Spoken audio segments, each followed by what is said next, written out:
Hey, gang, we have with us a very special guest tonight, January 6th Capitol insurrectionist in that attempt to overthrow the government of the United States and end democracy. And Frank Scavo of Northeast Pennsylvania was among those insurrectionists. Frank, guilty or not guilty? They're guilty of caring about this country and the runaway spending as evidenced by Team Doge. You know, everybody thinks that the J6 was for President Trump, and it was. We didn't like the results of the election because of the way the election was conducted. But also, the people that went down on my bus were concerned about $87 million going to Pakistani sex changes, and this was in 2020, Lair. So, the things, they were the same as they were then as they are now. Well, Frank, but what was your intent when you went down there and when you actually entered the Capitol building? So the intent was to register a formal complaint to say that, especially in Pennsylvania, the way the election was conducted with Catherine Bookvar disobeying in contempt of a United States Supreme Court Justice Alito. That was the main thing, to say, look, Pennsylvania has issues. We want you to acknowledge it. Not that it could have changed the outcome of the election, and not that President Biden would have been seated. But the fact is, we had questions on it, and we are allowed to, vis-a-vis the Constitution and election code, to say, hey, there's an appearance of impropriety here, which there was in abundance. Were you there to stop the certification? No. Oh. I wouldn't know how to stop it. How would we stop it? But we were there to say there's some issues. By the way, remember, 3 sitting United States congressmen from Pennsylvania had said, come down and register your protests, your concerns. And we did that. It was Congressman Dan Muser, it was Congressman Scott Perry, and I believe it was Congressman Keller. Were so they those 3, because we had met with them, and look, this thing was, aside from the media narrative, the January 6th was a long run up. I mean, there was the certification in Pennsylvania that was protested, that we registered our concerns with, and when Pennsylvania didn't respond accordingly because our legislature is weak, and they had Alito saying to Bookvar, don't commingle the votes. That's when the plans to go to January 6th were finalized. So this didn't have to happen at all, there. In fact, maybe it shouldn't have on my part. But okay, but Frank, the most of the mainstream media was depicting it as the narrative, as a violent assault on the Capitol, was a violent entrance, bursting into the Capitol. Did you do that? Blair, can I tell you this? And I've said this to every reporter that I've spoken to. Where I was, we could not break into the Capitol because the doors open out. And those are huge doors, and they're not going to be opened by hand force. So what happened is, the 3 sets of doors opened simultaneously, but our crowd had to back up to gain admission, because when we were against the doors weren't open, they open out. So everyone on that upper terrace had to back up, stop, allow the doors to open, and then we could file in a semi-orderly fashion. So there's no way that we could have stormed the Capitol and stormed through those doors, because they don't go in. They come out. Who opened the doors? Capitol Police, someone inside, but I don't know if it went as high. I don't know if the conspiracy went as high as Nancy Pelosi, but someone, they're similar to the jails, because I know I did serve 60 days in jail, Fort Dix, for this. But we heard the click, which is a magnetic lock. And there's no way that a magnetic lock opens except for what? Electronic activation from a remote access point. So I hope a lot of our listeners are now learning that this media narrative was definitely a hoax played upon the American people. Not saying it didn't happen. Okay, so the portrayal is. So the doors opened from the outside, outwards. Okay. Mm-hmm. And then you and others entered. Now, did the Capitol Police try to stop you? Did they tell you you can't enter, you can't be in here? here's the amazing thing. From the government's videos, not from my memory, from the government's videos, there was a Capitol policeman on each set of doors that open inward. One on the left side of the door, one on the right. So there were 6 Capitol policemen there that could have said, stop, close, we're closed today, restricted area, you're going to be fined or arrested if you come in. Like, it was entrapment because nobody said anything, yet the policemen were there and present. What do you mean? You said there were doors that opened inward. I thought they were outward. Outward, right? Doors, but that's the thing. The doors open outward, and here's the police standing at either side of each door. So it's not like they were, and that's a great point that you bring up, Larry, because they weren't hidden by the doors opening inward. They were fully right there. The doors open outward. You walk in past the first column where the door is mounted, and here's the policeman standing right there. So they saw us, we saw them, and they didn't say, hey guys, not a good idea, or they didn't say, get the hell out, we're closed, or you're in violation of capital trespassing, right? But they say, nothing. So they just let you go inside. Just what, like it was okay to go, which I later learned that it wasn't, but you know. Well, where did you go when you went into the Capitol? What were your steps? What was your? I'll share this with you. So it's a little crazy because you know what, my adrenaline, and look, I drag race, I ski. I can handle adrenaline well. I love adrenaline. It's great. But you know, my adrenaline was certainly pumping high at those moments. So as I walked in, the crowd was huge. The crowd that followed us in, because I was probably first 5 or 10 at the door, because I was there early taking pictures of the whole area. Intent was to leave within about 5 minutes, but so many people came up on the steps, and it was such a camaraderie, and there were so many people just there. I didn't immediately exit the steps. I was there, and minutes later, the doors open. So to answer your question, as we file in, as everybody's going in, I'm walking through, and people are passing me out. People are chanting, "God bless America, God bless your Constitution." There's people going down to the Senate gallery, and I'm like, hey, you know what?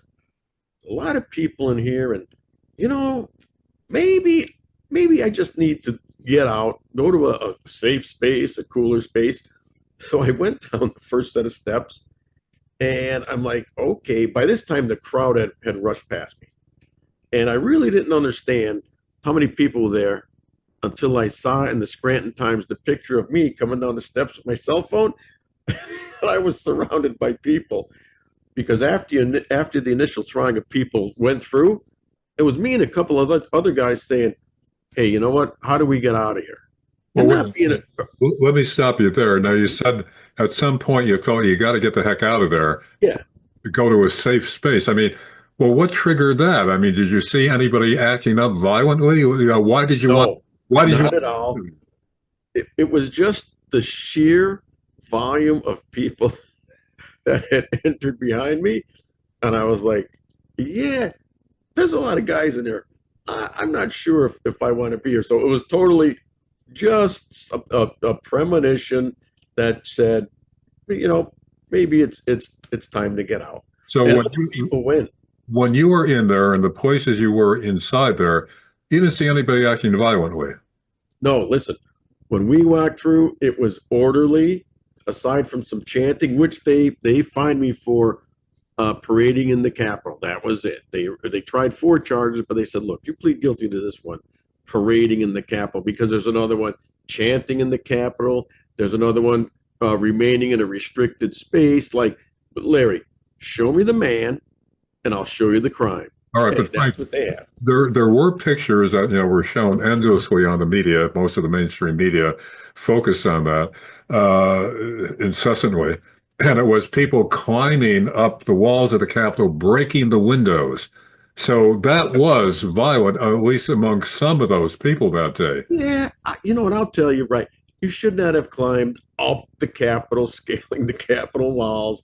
But I will tell you this, and I've done many interviews that say, before Trump was done speaking at the ellipse, before the Trump crowd came from the ellipse, there was a limited number of people dressed like ninjas in black ninja outfits that were scaling the scaffolds and that were scaling the Capitol building. Now, when I was standing alongside of the policemen at their ready points, there was no radio chatter. There was nobody saying, there's people scaling the building. I was like, and I was with Teddy Daniels. He's a combat veteran, former policeman. He said, Frank, he said, something's up here. These guys are standing down when they should have been initially at the very beginning, when there was a low number of scurrilous actors, been rounding them up and saying, hey, you know what? You kind of have weird attire on it, dressed like a ninja, and you're climbing on government property. So, when people say there were operatives and FBI informants and agitators, tell me who those people were that were there, that were being allowed to climb and have these actor outfits on. I mean, as I think backwards, there was a lot of red flags that came up that to me or you or a person coming out of Scranton, Pennsylvania, like, we're not used to the Antifa, Philadelphia, Los Angeles type of life where you can spot these actors. Like, we're coming down here to redress the government. So you're saying, though, that they were standing down. You mean the cops? The cops saw them yes. in the wall, and they didn't do anything. Nothing. Lines of policemen on Constitution Avenue, right? We're standing there, and I'm like, for some reason they're letting these guys do all this because, usually, look, you go to a fire scene, you go to police scene, chatter on the radio, send assistance. I need another car for assistance. Right, I've been there. Everybody's been at some type of accident, and there's radio communication. There was nothing with lines, hundreds of policemen present with no request for help. Frank, this all suggests what many people think was an inside job. This was purposely set up to incite at least some of the crowd, or have operatives in the crowd to act up so that Trump could be blamed for an insurrection. Considering what you saw that day and all the facts that have come out, do you tend to think that that's actually what was going on? That this was really a setup to strike at Trump? Blair, great point. I went down to the inauguration January 20th, and the amount of fencing and the amount of police presence, that's what we told to all the police. Like, look, if this setup was here for January 6, 2020 or 21, there would have been no January 6th because security was at a purposeful minimum. That wasn't entrapment, like you say. Now, did we see that, Blair? If there weren't the instigators and the actors, who was going to climb the building? We weren't. Blair, absolutely not. I went down with a bus full of people. Some of them had walkers. You think 200 residents out of Scranton and Wilkes-Barre, Pennsylvania are going to go down and climb the walls? That was the farthest thing from our mind. But it happened. It was allowed to happen. Let me repeat that.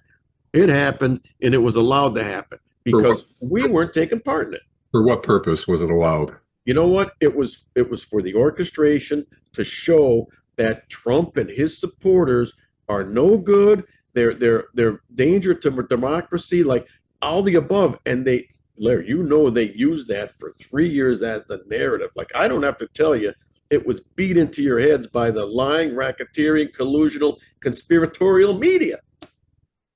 Yeah. Now, one of the characters that's been talked about quite a bit is somebody named Ray Epps. Fed. Who was, agitating the crowd. I mean, you could see him right on the videotape. What's your take on him? Here's my take, right? I'm a guy from Old Forge. 200 Americans want to go on a risk to redress the government.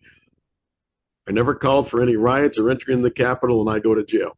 Ray Epps, 24 hours before, was on the streets of Washington, D.C., the Capitol, calling for entry into the Capitol. Now, wait a minute. Is that verified?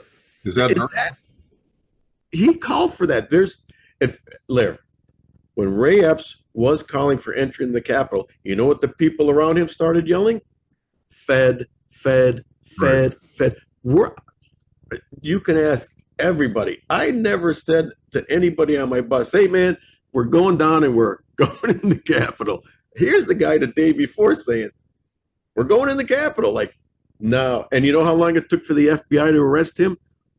Over a year. People were saying, here's the video. Ray Epps, look at him. He's calling for, you know what they said? Oh, Ray Epps and his family, they're getting doxxed, they're getting death threats, well, just arrest the guy and do the same thing to him that they did to me, right? Adjudicate, put him before the judge, right? Pass sentence. And if he's innocent, well, then he wasn't. Ray Epps, I'm not sure if his sentence was commuted by Biden or whatever, but we're going to have to check on that later. But Ray Epps, if you want to point to one person that was that was an operator for the FBI, it's Ray Epps. We have to say allegedly.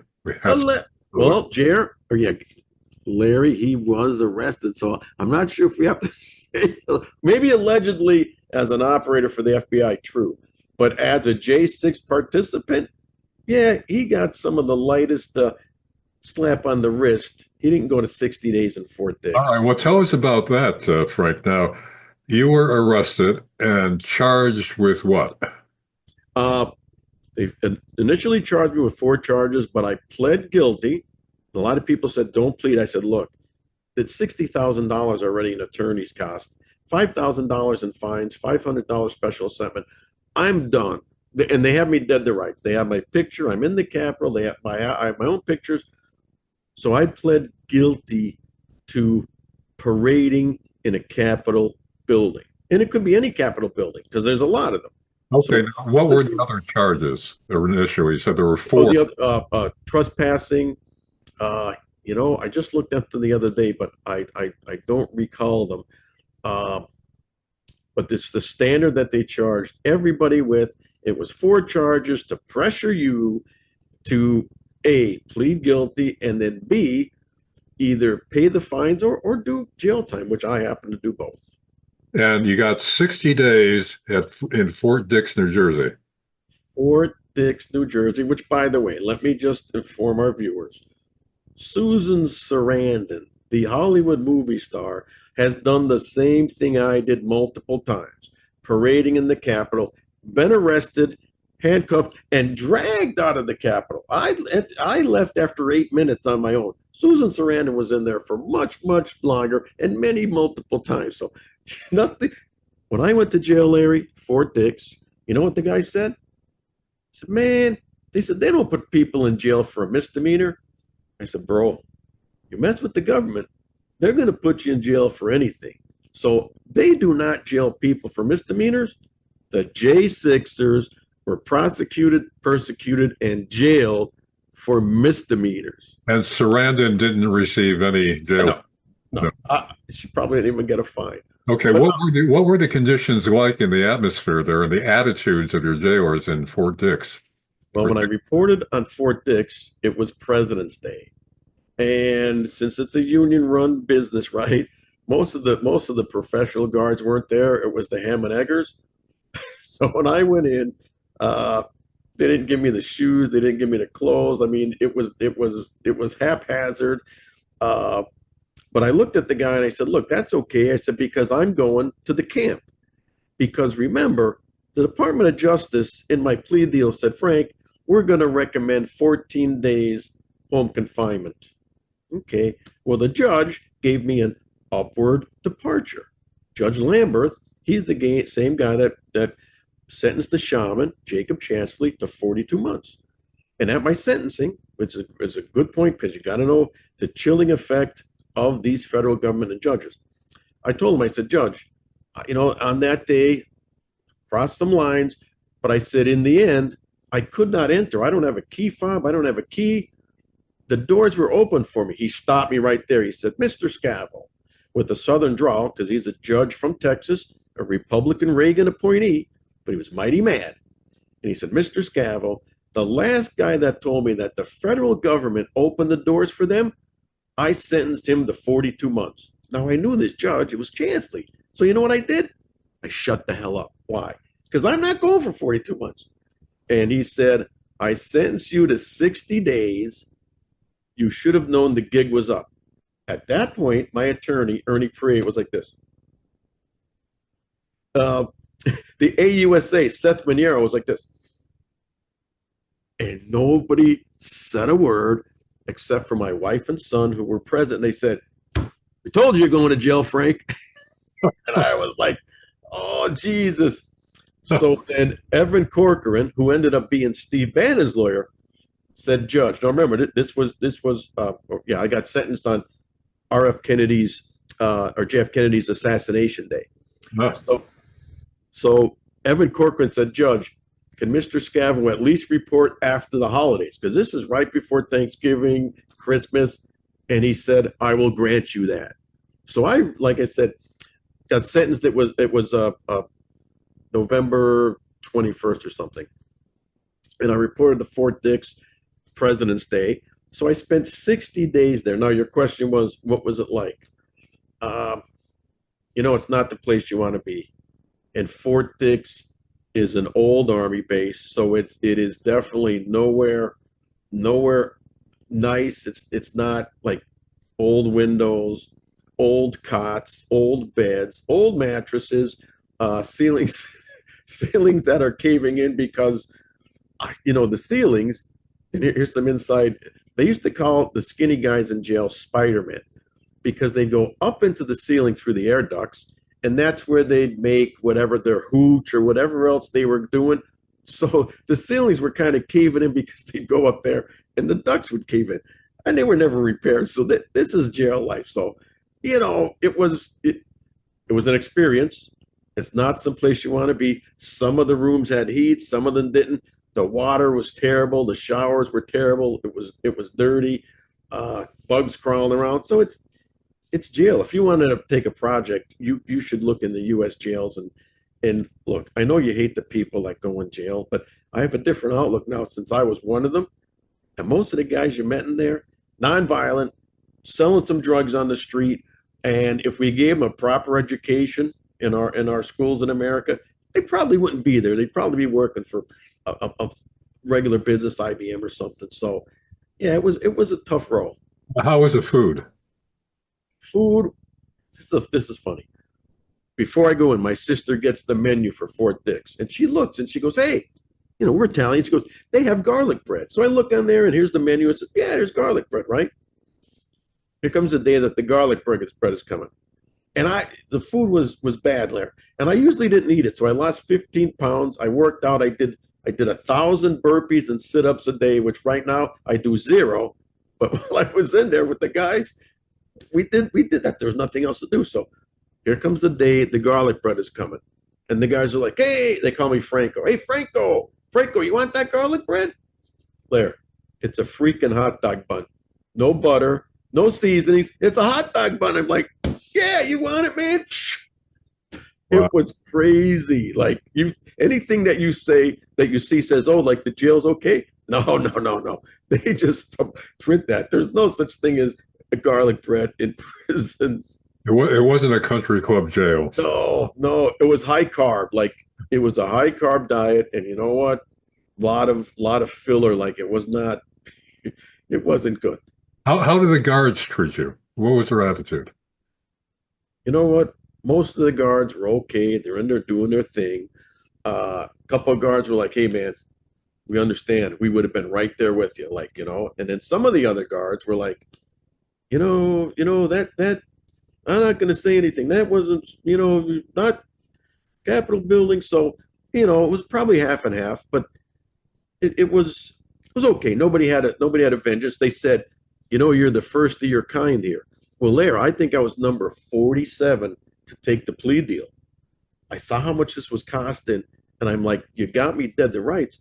What am I gonna do? Let me get into this now and get out quick before a person that I know that did the same thing as I did was just sentenced in October of last year. The same thing I did, they sentenced him to 10 months. I got 60 days. That's why I went in early, because I'm like, okay, before these guys really take out their vengeance, get through the system. So he was just pardoned by Trump. and released. But he went for 10 months, and I told him, you're not going to win. The juries in D.C., they hate you. You're going to jail. It doesn't matter if you're guilty or innocent. The judges, a bench trial, forget it. Your best chance is making a deal with the prosecutors and getting pretty much like I got 60 days, because that was their standard.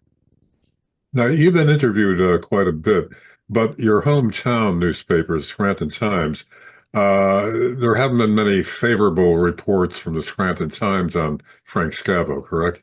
No, not at all. Character assassination, worst thing since Attila the Hun and other nefarious actors, right? And Larry, that's as we learned with Doge and Politico, like the government is paying news organizations to put out their nasty narrative.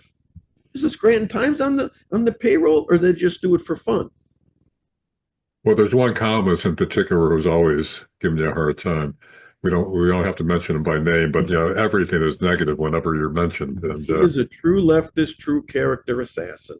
I mean, I don't know if they even listen to your side of the story. It doesn't get into. No, Larry, I could not. Let me just tell you this quick one, right? So the Citizen's Voice, Bob Kalinowski calls me, right? And I know Bob.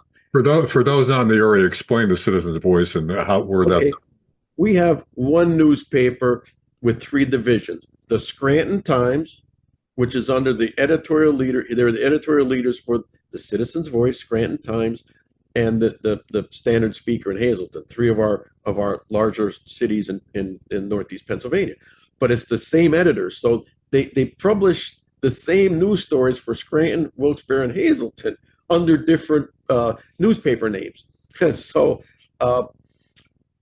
lost my train of thought there. Where were we going?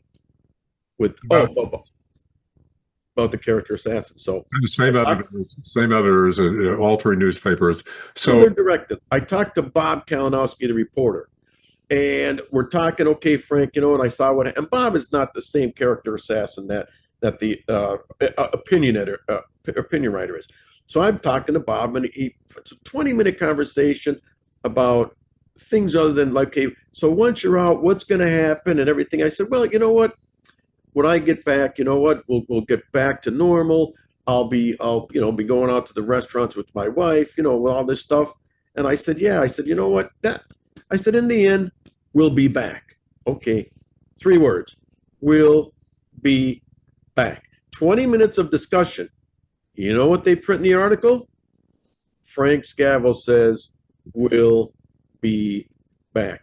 Where do you think I'm going back to, Larry? Now, with the implication that you're going back to the Capitol. Capital. I'm like, what? My mother called me up. Larry, here's the thing. You know who's worse than the FBI? My mom. Because you know who this affects? Your wife, your kids, your family. She's almost crying. What did you say now? I said, well, I don't get the Citizen's Voice. I said, what? She goes, you're going back. I said, oh my God. I said, what did they write? She goes, you're going back to the Capitol. I said, I didn't say that. It's 20 minutes. And I said, we'll be back to normal. We'll be back out in the community. It's bad, Larry. All right. Frank, wrapping this up now. Once again, when you went to the Capitol, first you were outside, among a crowd, then you entered. What was your intent? Was it to overthrow the government and end democracy as we know it in this country? Was that your intent? No, we couldn't. We didn't have the manpower. What's that? I'm telling you, it was the same thing. Out of control government spending, deficits, and the fact that and Larry, I'll share this with you. I had a conversation with the former Scranton Times reporter, and he called me about the pardon because I'm going to tell you about the pardon in a second. But I said, and he asked the same thing. So why did you go down there? I said, because Catherine Bookvar disobeyed in contempt of the Supreme Court of the United States. Explain who these people are for the viewers that are. Okay, good. So Catherine Bookvar was the Secretary of State, head of elections in Pennsylvania during the Trump-Biden election of 2020. When there was a problem with the ballots in Pennsylvania, she was told by the Supreme Court, do not count the ballots that A, aren't dated, B, come in late after the 8 p.m. deadline. Like, do not count these ballots. which there was about 50 to 60,000 of in my estimation. Biden won by 80,000 votes, Pennsylvania. So you can see if there's 50, 60,000 votes, it may not change the election, but for sure, by election code, statute, and law, and the United States Supreme Court, Alito saying, don't count them. When you count them, you are fixing election results. Which I asked this reporter, I said, okay, that's why I did. He said, Frank, she didn't do that. I said, okay, cite your article for me. Cite your article. And he started banging away on the computer. He says, okay, I'll find it. I'll find it in a second. I said, okay, I'm waiting. We had a little conversation about other stuff. I said, okay, did you find the Catherine Bookvar article? Where was she ever exonerated? Where was Secretary of State Catherine Bookvar ever exonerated for being in contempt of Supreme Court Justice Alito? I'll have to get back to you, Frank. I'll find it and I'll get it to you. Okay, day goes by. I send a text, yo, waiting on that article you cited, right? Okay. Day goes by, send it again. A week goes by, I call and leave a voicemail and send a text. Hey, did you ever find that article? Because Lair, to this date, I have never seen where she's been excused or exonerated and trapped me. I go down there to say the Commonwealth of Pennsylvania has erroneous election numbers, right? And I go to jail. So that's Okay, but this brings up again the narrative that you guys were trying to stop the certification. That's the narrative. I don't listen. Maybe somebody thought they might have been able to stop something, but and also when I got there, I was hoping there'd be like 10 million people. Maybe there was 1, 2 million, whatever the number was, but there wasn't. Where were the rest of the people in America? I thought there should have been way more. But were you trying to stop the certification because of your objections? No. There wasn't enough to go on because, like I said, Pennsylvania was the only state. Now look, Arizona, Nevada, they had anomalies in their election, but Pennsylvania, out of 50 states, 57 if you listen to Barack Obama, Pennsylvania was the only one that had the Supreme Court enter and give a decision that said, do not count the votes.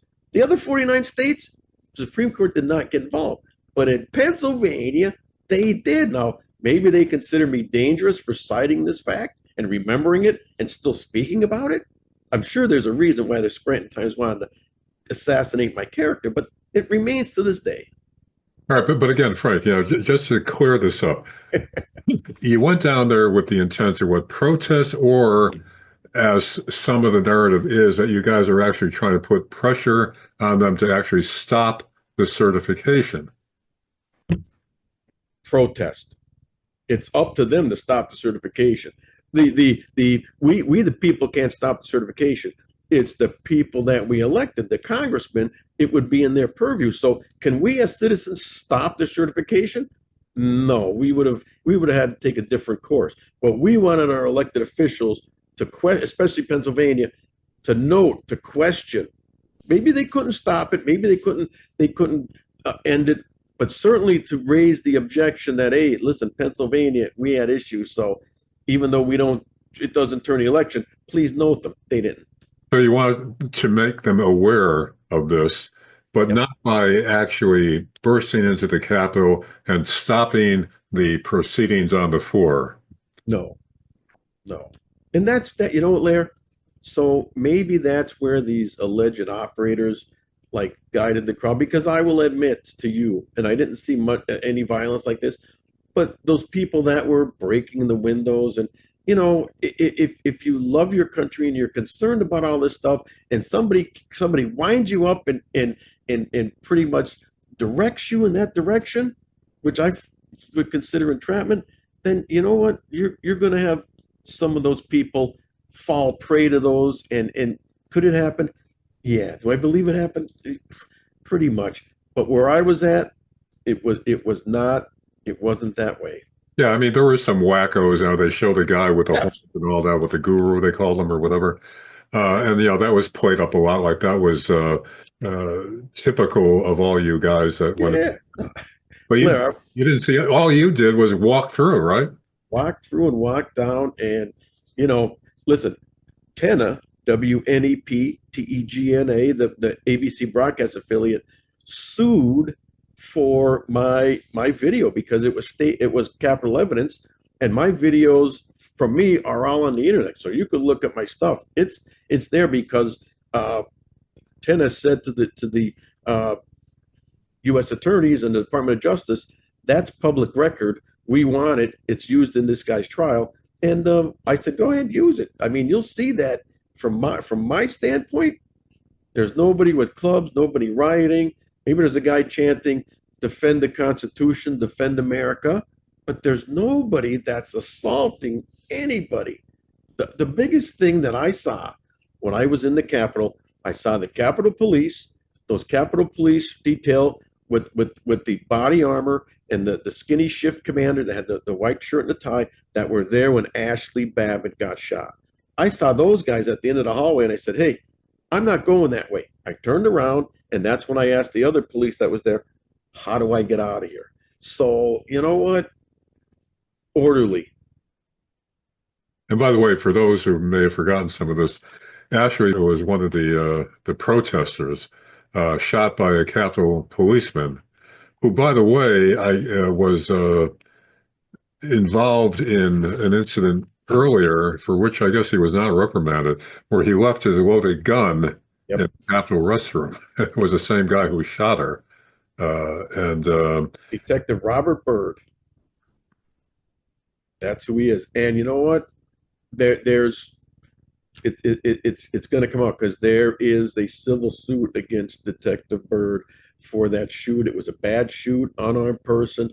And look, this is a woman that, okay, maybe at best she's somewhat of a threat, but certainly not kill shot in the neck versus a wound in the leg or perhaps a physical body hold, but not from across the room. Boom. So the guy's a decent marksman, but just bad decision.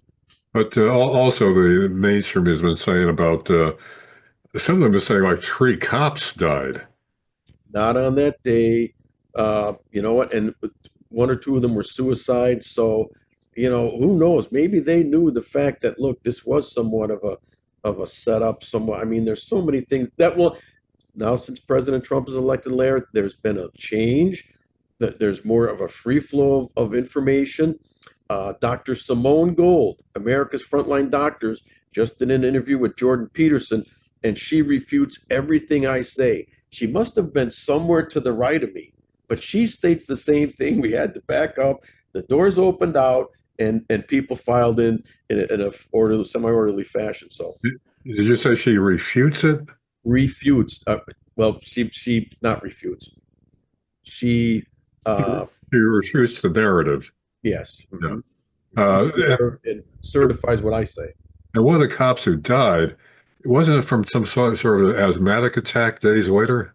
Heart attack, asthmatic attack. Right. There was nobody died of a head injury from a fire extinguisher, which is one of the narratives. That's what they initially said, that the cop who died was hit in the head with a fire extinguisher. Yeah, I think his name was Sidnick, and that's not true. Unfortunate that anybody died in and around that time frame, but nobody died as a result of assault, battery, hands-on, whatever else they said happened. And here's the great point: there's no audio. When I looked at the Department of Justice used against me, there's no audio. It just shows me walking. They don't have audio in the Capitol.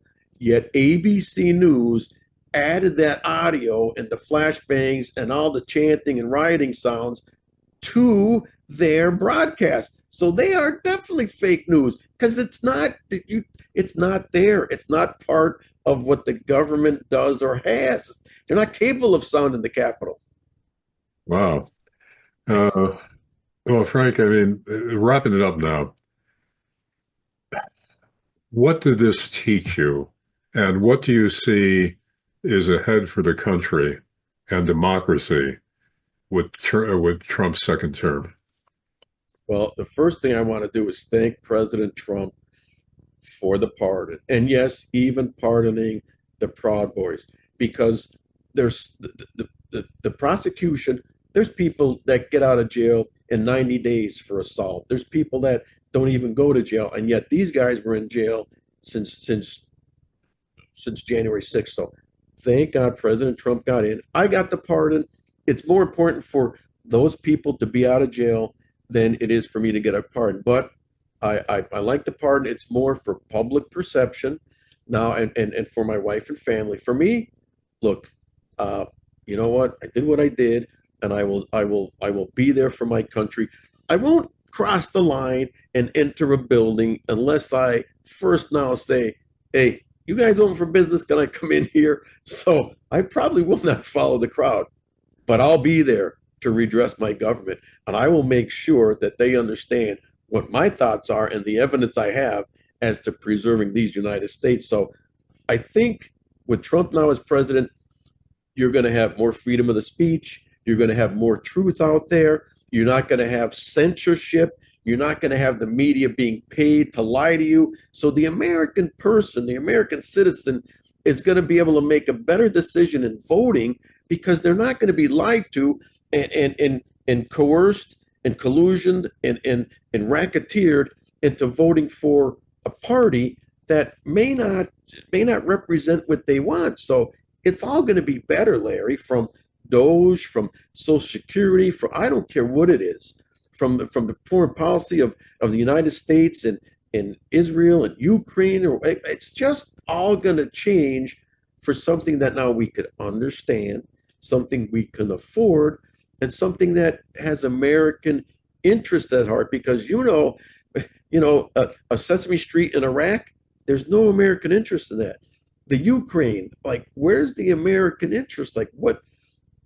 It's going to be more America first, and it's just going to be better. Well, we shall see. So if I'm only half right, you're going to love it. Frank Scavo, a January 6th insurrectionist. Thanks for being with us and telling your side of the story. Thanks, Frank. Larry, thanks for the opportunity. And God bless America. And God bless you and President Trump.